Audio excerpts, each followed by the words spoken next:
왜 다시 돌아가려 하느냐라는 제목으로 하나님 말씀 같이 나누도록 하겠습니다. 저는 라이트하우스 대전에서 이렇게 왔습니다. 노년층의 75%가 후회한다는 거예요. 진정으로 중요한 것을 놓친 삶이다라고 이야기를 하는 거죠. 이렇게 고백하는 거예요. 진짜 중요한 것을 놓치고 살았던 것이 가장 후회가 됩니다. 그러니까 너무나 바쁘게 살았고 그 다음에 성공과 안정에 집중을 했는데 그렇게 살고 난 후에 다 키우고 나니까 뭔가 약간의 허무한 감정이 찾아올 때가 있다라는 것이죠.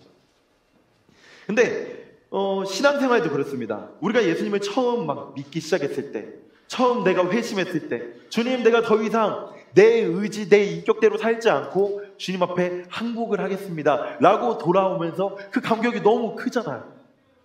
저도 여러분들 나이 때는 막 게임 중독자여가지고 막 워크래프트랑 게임 세계 랭킹 1위도 하고 막 했는데 갑자기 주님이 갑자기 이거 놀라시네요. 옛날 게임. 그래서 무릎 꿇고 주님 앞에 나왔어요. 그때 제가 게임 중독에 빠진 이유는요 뭐였냐면은 뭔가 공허했어요. 막 아버지가 갑자기 개척을 하셨다고 하는데 뭐 갑자기 맨날 어디 가셔요. 기도원 가셔요. 저는 지하 반 교회 반 집인데도 이렇게 살고 있으니까 난 도대체 뭐 해야 되지? 막 그런 삶 가운데 고민하면서 그래 게임을 해보자 라고 그랬던 것까지는 아니고요. 그 정도까지는 아니지만 그래도 게임 뭐 대단한 목적을 가지고 게임 하겠습니까? 그런 건 아니었지만 게임을 하다가 막 열심히 하다가 나중에 주님 앞에 무릎을 꿇었을 때 그 삶에 대한 해석을 나름대로 해주시는 거죠. 그래 그 이후로 막 갑자기 게임에 목숨 걸지 말고 하나님께 목숨 걸자 그 삶으로 바뀌었을 때 근데 그 삶을 지속해 나가다 보면요 목사인 저도 내가 뭔가 처음 만났을 땐 그러지 않았는데 내가 처음 예수를 믿었을 때는 내 삶이 이제 이전과 다른 삶으로 살아가야 된다고 마음을 먹었는데 어느새 열정이 식고 어느새 습관처럼 신앙을 유지하면서 때로는 그때 좋았지 야 일로 와봐 내가 한 5년 전에는 내가 한 10년 전에 나 예수 진짜 잘 믿었어 간증이 과거의 간증이 돼버린 채로 살아간다는 거죠. 오늘 아까 잠깐 성도님들과 말씀을 나눴는데 뭔가 하나님께서 일하시는 이야기를 들으면서 눈빛이 초롱초롱 빛나시는 것 같아서 너무 사실은 좋더라고요. 근데 일반적으로 우리가 삶을 살다가 보면요 자꾸만 매너리즘에 빠진다는 거죠. 내가 뭐 그렇게까지 해야 되나? 그때 우리에게 제가 질문을 던져드리고 싶습니다. 지금 우리는 어디로 가고 있습니까? 과거의 열정을 그리워하는 것이 아니라 복음의 본질을 놓치고 자꾸만 우리의 익숙한 삶으로 돌아가려고는 하지 않고 있는지 고민해 보셔야 되는 것입니다. 바울은 우리에게 강력하게 오늘 본문을 통해서 이야기를 하고 계십니다. 어찌하여 다시 약하고 천한 초등학문으로 돌아가서 다시 그들에게 종노릇 하려 함이냐라는 거죠. 여기서 말하는 돌아가면요 단순한 과거의 향수, 단순한 과거의 회상이 아닙니다. 그리스도 안에서 우리에게 주어진 자유를 버렸고 그리스도께서 우리에게 주신 그 사랑을 버리고 다시 율법, 다시 세상의 원리, 내가 세상에서 살았던 거, 약육강식, 뭔가 내가 열심히 했을 때 성공하고 열심히 하지 않으면 패배자로 돌아가는 그런 세상의 익숙한 원리, 그 삶으로 다시 돌아가는 것을 이야기하는 것입니다. 우리가 지금 몸은 이곳 가운데 나와 있지만 우리의 중심, 우리의 마음 가운데서는 여전히 세상의 가치와 세상의 기준으로 돌아가려고 하지 않으시냐라는 거죠. 바울은 분명히 이야기합니다. 그것은 다시 종이 되려는 것이다 라는 것이죠. 우리가 신앙생활을 하는데요. 우리가 신앙생활을 하는데 교회를 진짜 잘 다니는 사람들은 어떻게 신앙생활을 하냐면요. 예수를 잘 믿는 사람들은 어떻게 신앙생활을 하냐면요. 교회 가는 것보다 교회 안 가는 게 더 힘듭니다. 내가 예수를 믿는 것보다 안 믿는 게 더 힘든 거예요. 나 예수 안 믿으면 안 돼. 나 교회 안 가면 안 돼. 저는 이 라이트하우스 제주분들이 그런 분들이라고 생각을 합니다. 교회 안 가면 안 되는 분들, 예수 안 믿으면 안 되는 분들. 그럼에도 불구하고 오늘 본문이 주어졌으니까 우리 한번 말씀을 하나님 앞에 다시 한번 나아가자라는 것입니다. 우리의 몸은 교회에 있지만 마음은 어디에 있느냐라는 것이죠. 다음으로 넘겨주시고요. 갈라디아서 4장 6절에 보면 이렇게 이야기하고 있습니다. 너희가 아들이므로 그 아들의 영을 우리 마음 가운데 보내사 아빠, 아버지라고 부르게 하셨느니라. 본문에서 바울은 종과 아들의 비유를 통해서 복음의 핵심을 전달합니다. 아들의 영. 이것은 단순히 나 성령 충만했어, 성령 임재, 거기서 끝나는 것이 아니라 주님이 우리들을 주님의 자녀다라고 이야기를 하고 계시는 것입니다. 친밀한 관계로 부르심을 받았다라는 것입니다. 우리에게 친하게 지내자라고 이야기를 하고 있다라는 것입니다. 찰스 스펄전은 이렇게 얘기했습니다. 종은 명령을 따르지만 자녀는 아버지의 마음을 압니다. 우리가 복음의 핵심은 뭐냐면요, 우리의 정체성이 죄인이 아니라 사랑받는 하나님의 자녀다라는 사실을 알게 되는 것입니다. 우리는 종이 되어서 뭔가 하라고 해서 하는 그런 존재들이 아니다라는 거예요. 주님의 마음을 알고 주님이 나를 사랑하시는구나, 그래 주님께서 나를 주님의 품으로 이끌길 원하시는구나, 더 나아가서 주님께서 원하시는 것이 과연 무엇일까? 나는 이 땅 가운데 어떤 것들을 해나가면서 살까? 공부 잘하는 방법에 대해서 알려주는 전문 교육학자가 있습니다. 그 교육학자가 뭐라고 이야기하냐면요, 아이들이 공부를 잘하기 위해서는 부모를 사랑하게 만들어야 된다라고 이야기를 하는 거예요. 왜 그러냐면요, 아이들이 요즘 그렇잖아요. 솔직히 요즘 먹고 사는 거, 잘 먹고 살기는 힘들지만 먹고 사는 거는 그렇게 걱정 안 해도 되는 시대 가운데 있습니다. 그러면 내가 공부 왜 해야 돼? 어느 정도는 합니다, 초등학교 때. 근데 중학교, 고등학교가 되고 대학생이 되고 그 이후의 삶 가운데 내가 공부해야 될 이유가 필요하다는 거예요. 근데 공부해야 될 이유가, 그래 내가 우리 부모님을 사랑하니까, 그래 나 우리 부모님 기쁘게 해드려야지 라는 그 의도를 가지고 한다라는 거예요. 예수님과 관계없는 교육학자도 그렇게 이야기하는데, 우리가 주님을 사랑한다라면요, 우리는 아무리 지쳐도 다시 한번 일어날 수 있습니다. 다시 한번 주님 앞에 나아갈 수 있습니다. 왜요? 우리는 하나님의 사랑받는 자녀이기 때문입니다. 근데 우리가 자꾸만 안타깝게도 돌아가려고 합니다. 기독교인들이 자꾸만 돌아가는 거예요. 왜 돌아가려고 하냐면요, 영적으로 막 지쳐요. 영적으로 막 피로해요. 좀 지쳤나요? 피로해요? 그냥 이 자리가 필요한가요? 원래 설교 끝났으면 좋겠나요? 아니에요. 할렐루야. 너무 좋아요. 그 말 들으려고 계속 물어봤어요. 아니었으면 계속 얘기할 거예요.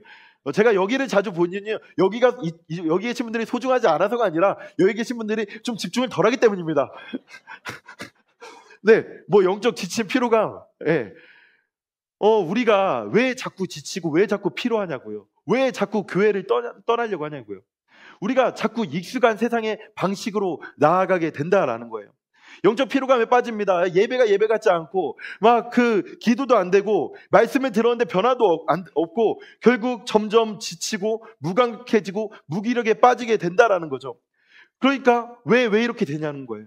이유가 뭐냐면요, 우린 자꾸만 익숙한 방식으로 가는 거예요. 익숙한 방식.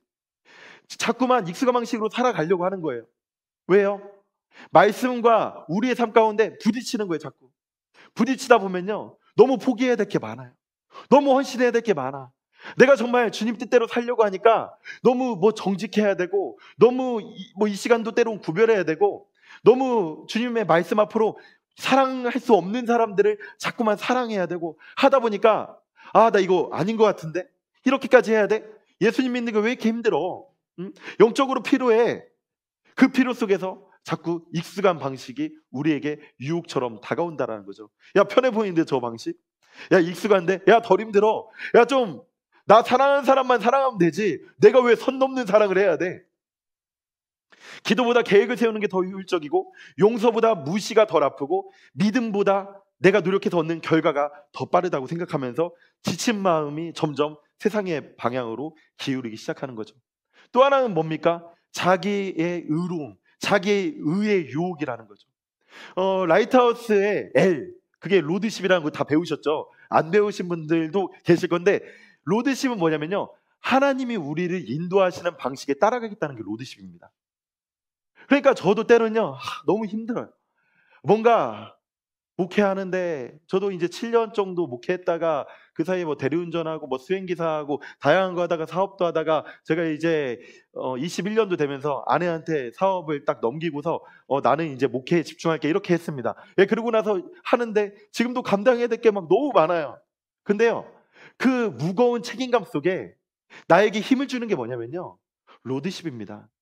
내 인생의 주인이 내가 아니라 우리 교회의 주인이 우리가 아니라 하나님께서 인도하신다는 거. 근데 우리들은 자꾸 내가 한 거, 내가 이만큼 했지 하고서 자꾸만 너무 힘든데? 너무 어려운데? 내가 뭐 내 힘으로 유지하는데 너무 힘든데 자꾸만 지치는 거예요. 또 하나 마지막으로 뭡니까? 뭐 다들 아시는 거겠죠? 하나님과 거리감 때문이라는 거죠. 신앙생활을 하는데 신앙생활을 왜 하십니까? 신앙생활 뭐 예수님께서 말씀하셨어요. 하나님을 사랑하라, 이웃을 사랑하라, 이것이 가장 중요한 핵심이다라고 말씀하셨어요. 신앙생활을 하는데 뭔가 교회 다닙니다. 나 죽어서 천국 가야지. 네, 천국 가야 됩니다. 우린 영혼 구원 받아야 됩니다. 영원한 사랑을 우리에게 약속을 하셨습니다. 그러나 교회 다니는 이유가 하나님을 사랑하는 것, 그것이 아니라면요, 왜 다니십니까? 뭐 신천지가 14만 4천 명 안에 들어서 내가 구원받기 위해서 그래서 다니시는 겁니까? 우리가 교회를 다니면서 하나님을 사랑하는 그 사랑이 끊겨지면요, 그거만큼 신앙의 위기는 없습니다. 저도 날마다 고백하려고 하는 것 중에 하나가 뭐냐면요, 내가 어제보다 오늘 더 예수님을 사랑하겠다. 내가 나이를 먹고 점점 더 신앙이 변질되는 것이 아니라 어린아이처럼 어제보다 오늘 더 사랑하겠다. 그래서 나의 신앙의 가장 전성기는 오늘이어야 된다라는 마음을 날마다 생각을 하려고 합니다. 왜요? 어려우니까요. 어려우니까. 사랑하는 여러분들, 주님을 사랑하지 않는 신앙생활은요, 마음 없는 결혼생활과 유사합니다. 마음 없이 누군가와 행복하게 살면요, 행복할 것 같아요? 맨날 갔는데 사랑이 있었는데 갑자기 원수가 기다려요. 행복해요? 집에 들어가고 싶어요? 집에 들어가기 싫잖아요. 그런 거랑 비슷한 거예요. 하나님과 거리감이 있으면요, 우리는 영적 지침과 영적 피로감 속에 우리 자꾸 빠져서 돌아갈래, 나 돌아갈래 라고 하는 거죠. 여기 약한, 그 다음에 천한을 이야기하고 있는데요, 아까 본문 말씀에서 그렇게 읽었잖아요. 제가 다시 한번 읽어드릴 건데, 이제는 너희가 하나님을 알 뿐 아니라 더욱 하나님이 아신 바 되었거늘 어찌하여 다시 약하고 천박한 초등학문으로 돌아가서 그들에게 종로를 타려 하느냐. 하나님을 알았는데 약하다는 게 뭐냐면요, 원어로 아스데네스인데 구원할 능력이 없다는 거예요. 아무리 지켜도 우리를 죄에서 건질 수 없죠. 왜? 주님의 자녀가 되었는데 구원할 능력도 없고 영광과는 거리가 먼 옛 방식으로 돌아가려 하느냐라는 것입니다. 이 방식은요, 단순히 율법주의만을 이야기하는 것이 아닙니다. 우리에게도 적용이 되는 것입니다. 내 삶을 예배를 드리지만 내 삶의 방향은 여전히 세상의 성공으로 가고 있고, 말씀은 듣지만 내 마음의 주인은 여전히 나라면은요, 그때 존 스토트라는 분이 이렇게 경고를 하는 거예요. 율법으로 돌아가는 신앙은 따라해볼까요? 하나님의 자녀로서의 정체성을 파는 것이다. 얼마나 안타깝습니까? 내가 하나님의 자녀, 어찌 보면은 에서가 팔았던 것, 에서가 그 자신의 장자의 권리를 팔았던 것처럼 어찌 보면 우리가 부모님 먹여주고 입혀주는데 어떻게 하는 거예요? 나 이제 아빠 자식 안 할래. 그러면 밥은 어떻게 먹을 거예요? 잠은 어디서 잘 거예요? 말은 할 수 있죠. 근데 진짜 어디서 잘 거냐고, 어디서 먹을 거냐는 거예요. 육적으로도 그런데 영적으로는 어떻게 했냐는 거예요. 어떻게 먹고 자고 할 것이며 어떻게 주님께서 주시는 그 평화 가운데 우리가 나아갈 수 있겠냐라는 거죠. 다음 넘겨주시고요. 여러분들의 마음은 지금 어디 있느냐라는 거죠. 교회에 다니는 사람 중에 60% 정도가 뭐 이렇게 응답을 했다는 거예요. 저는 마음이 다른 곳에 있습니다. 예배 중에 여기 60%면 몇 명이에요? 10명 중에 6명. 제가 볼 땐 여기는 이쪽 계신 분들은 많이 안 계신 것 같아요. 여기 계신 분들 중에 그럴 수도 있다는 거예요. 마음이 주님께 안 와 있고 딴 데가 있고 그러지 않죠? 할렐루야. 네, 사실 칭찬 많이 들었어요. 여러분 예배 앞자리는 너무 잘 되는다고. 앞자리 앉으라고 하는 사람 아무도 없는데. 네, 그렇게 되는데 여러분들의 이야기는 아닐 수 있지만 형식적인 예배와 신앙생활로 인해서 마음 가운데 여전히 일주일에 24 곱하기 7하면 168시간 중에 우리가 1시간 주님 앞에 온전히 드리는데 여전히 우리들 가운데는 내 이번 주 어떡하지? 다음 주 어떡하지? 심지어 내년 어떡하지? 주님께서 내일 일을 염려하지 말고 오늘 그냥 잘 하나님께 살라고 했는데 만나를 주시면서 야, 너 나와 함께 동행하자라고 하셨는데 예배 시간마저도 우리는 자꾸 세상의 걱정과 세상의 고민으로 나아가면서 밖에 나가면요, 더 다시 돌아가서 다른 삶의 방식, 다른 중심, 다른 기대를 내가 더 의지하면서 살아가고 있다라는 것입니다. 이 갈라디아서 4장의 핵심은요, 몸은 교회에 있지만 마음은 다시 옛 질서로 가는 사람들을 이야기하는 것입니다. 우리가 이런 고백을 해야 됩니다. 주님, 다시 돌아가겠습니다. 주님, 다시 나아가겠습니다. 제가 기도를 형식적으로 했다라면 더 이상 형식적으로 하지 않겠습니다. 내가 예배 가운데 주님께 마음이 향해 있지 않다라면 더 이상 내 마음이 다른 곳으로 가지 않고 주님께 붙어 있겠습니다. 살겠습니다. 라고 이야기를 같이 나누고 싶습니다. 아빠, 아버지라는 말이 나오는데 다음 넘겨주시면요. 아빠, 아버지가 이게 참 재밌는 얘기입니다. 여기 몇 절에 나와 있냐면요. 네, 6절에 보면요. 너희가 아들이므로 하나님이 그 아들의 영을 우리 마음 가운데 보내사 아빠, 아버지라 부르게 하셨느니라 라고 이렇게 이야기를 하고 있는데요. 사실 여러분들이 조금 이건 어려울 수 있습니다. 근데 오히려 여러분들이 더 잘 들을 수 있어요. 이게 아빠, 아버지. 뭐라고요? 아빠, 아버지. 뭐 아빠 이러면 되지. 아버지 이러면 되지. 왜 아빠라고 했다가 아버지라고 했을까요? 근데 이게 성경을 원어를 보면 더 신기한 게 뭐냐면요. 이 당시 식민지배 받고 있었던 상태였잖아요. 근데 원어를 둘 다 썼어요. 유대인들은 아람어 위주로 썼고요. 그 다음에 이제 로마가 침공하면서 헬라어를 썼습니다. 그래서 아빠는요 아람어예요. 아버지는요 헬라어예요. 그래서 아빠, 아버지 이렇게 이야기를 하고 있는 거예요. 아빠, 아버지. 아빠는 어떤 의미예요? 아빠 막 친밀하고 신뢰가 넘치는 표현인 거예요. 규칙과 성취가 아니라 온전히 안식하는 하나님과의 관계를 이야기한다고요. 아빠. 네. 그 다음에 아버지는 어떤 거예요? 좀 경외할 수 있는, 신뢰할 수 있는, 우리의 삶을 책임져 주는 우리의 아빠. 그 다음에 아버지. 사랑하는 여러분들, 우리가 아빠, 아버지라고 동시에 바울이 썼던 표현은 두 가지 의미를 동시에 담고 있다는 거예요. 우리 너무나 친밀하게 아껴주시고 너무나 사랑스럽고 그러면서도 우리의 삶을 책임져 주시고 우리의 삶을 온전히 이끌어 주시게 원하는 의미에서 굳이 바울이 아빠, 아버지라고 그렇게 표현을 했다라는 거예요. 너무나 좋은 품 아닙니까? 주님께서 우리들을 너무나 품어주시고 사랑해주시면서 우리의 삶을 책임져 주려는 그런 의미 아닙니까? 여러분들에게는 그렇게 말씀드리고 싶어요.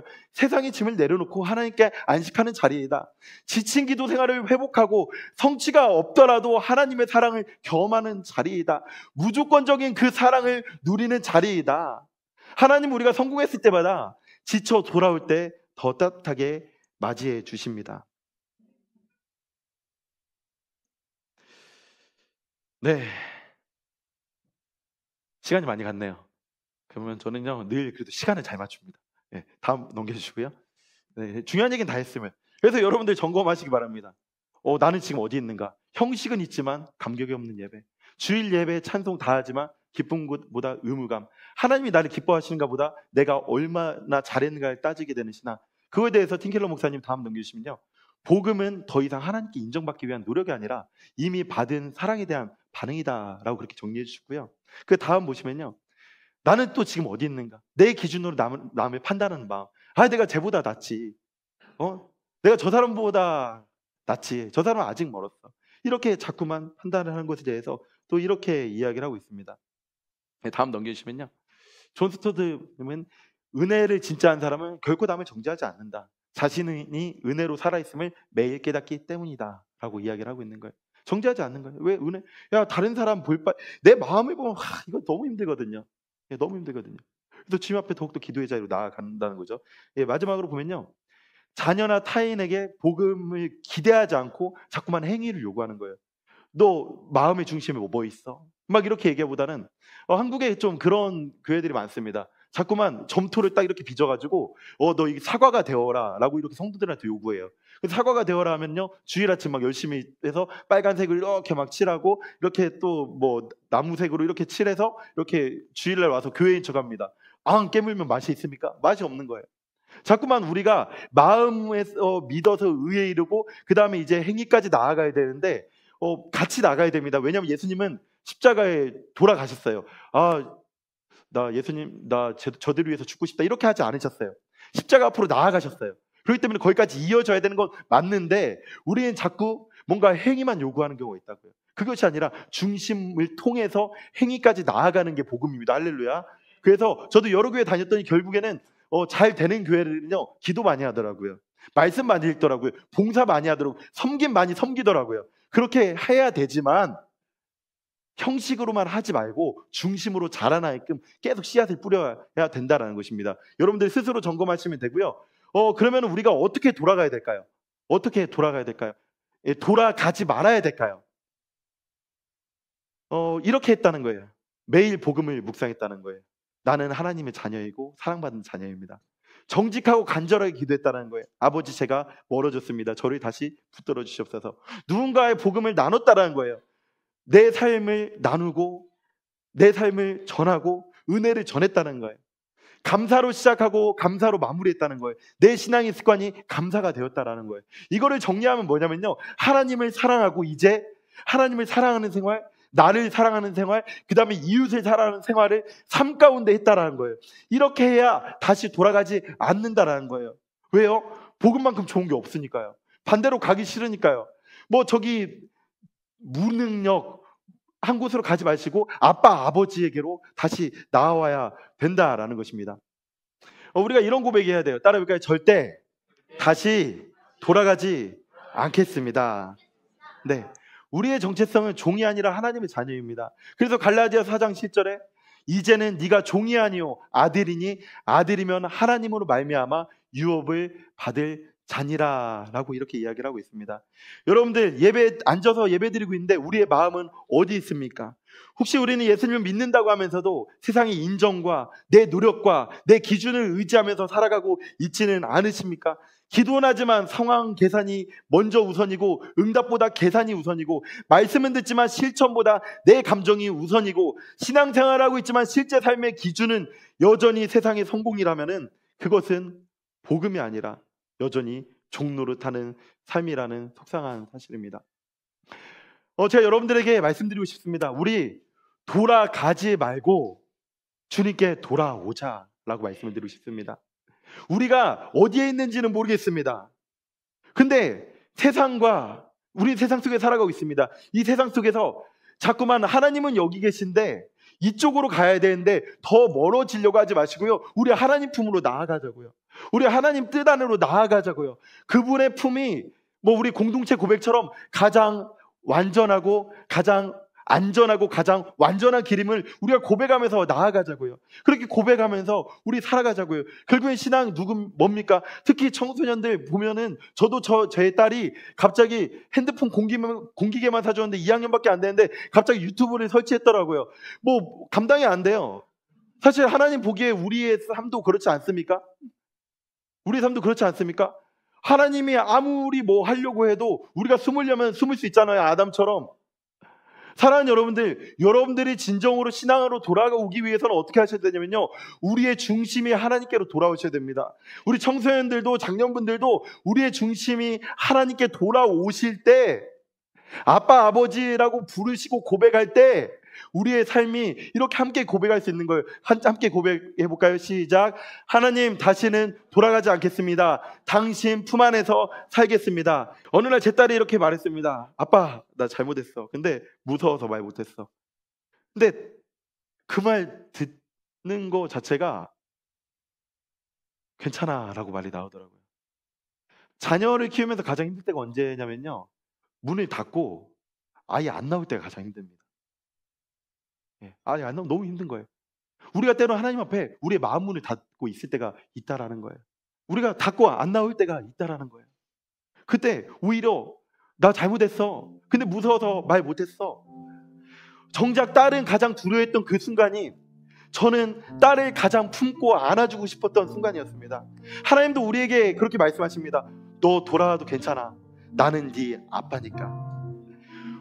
하지만 우리가 기억해야 될 게 있습니다. 우리가 돌아가야 될 곳은 옛날의 뜨거운 감정이 아닙니다. 복음의 본질로 돌아오셔야 됩니다. 예수 그리스도 안에서 누리는 자유, 그 은혜 가운데, 중심 가운데 나오셔야 됩니다. 그 자리로 우리 나오셔야 됩니다. 주님께서 우리를 종으로 부르지 않으시고 자녀로, 자유인으로 부르셨습니다. 우리가 이것들을 기억해야 됩니다. 복음은 뒤를 돌아보지 않고 아버지의 사랑 안에서 오늘을 살아가게 하는 능력입니다.